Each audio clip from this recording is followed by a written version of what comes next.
In the early 1960s, India faced a collapse of its food supply. To prevent mass starvation, the country relied on the PL 480 program, an American foreign aid initiative that shipped millions of tons of surplus wheat across the ocean. The dependency became a crisis in 1966 and 1967.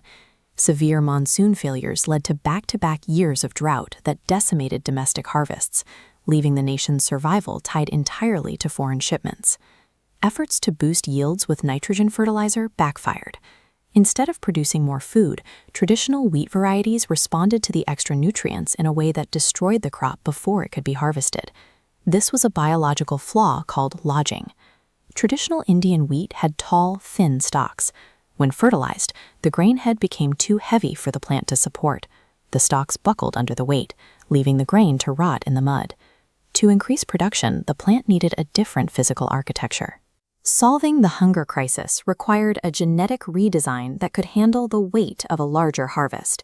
In Mexico, American agronomist Dr. Norman Borlaug was already working on this specific genetic puzzle. He had spent years developing wheat that could resist lodging while maximizing output. Borlaug's solution was to crossbreed high-yielding wheat with a Japanese dwarf variety called Norman 10. This created semi-dwarf wheat, a plant with a short, thick stalk that remained upright even when loaded with heavy grain. Dr. M.S. Swaminathan, an Indian geneticist, recognized that Borlaug's semi-dwarf varieties were the specific tool needed to break India's biological bottleneck. In 1966, the government acted on Swaminathan's advice, importing 18,000 tons of Lerma Rojo 64 and Sonora 64 seeds. It was a massive logistical gamble, representing the largest single-seed purchase recorded at the time. The results were immediate. Between 1965 and 1970, wheat yields in India nearly doubled. The nation achieved self-sufficiency in food grains, marking the start of the Green Revolution. While grain production stabilized, the dairy sector remained in crisis. Rural milk farmers faced low yields and were frequently exploited by middlemen who controlled the transport and pricing of their milk.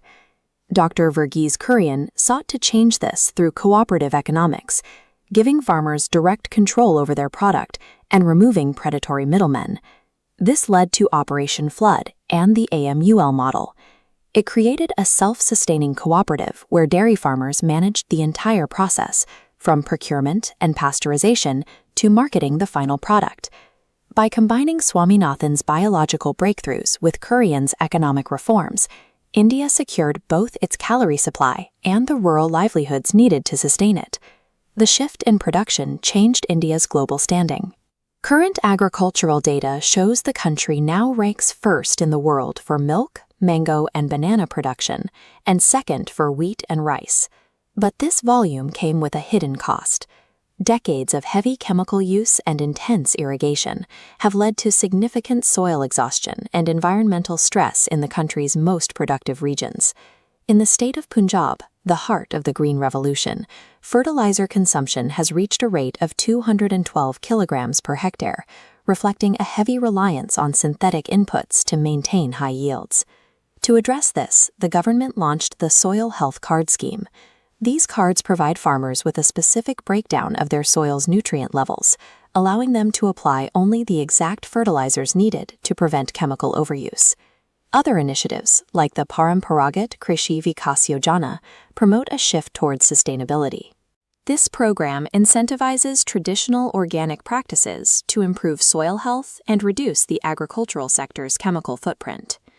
M.S. Swaminathan, often called the father of economic ecology, argued that the future of farming lies in an evergreen revolution. For India, the next chapter of agriculture is about balancing high-tech scientific gains with the long-term ecological health of the land.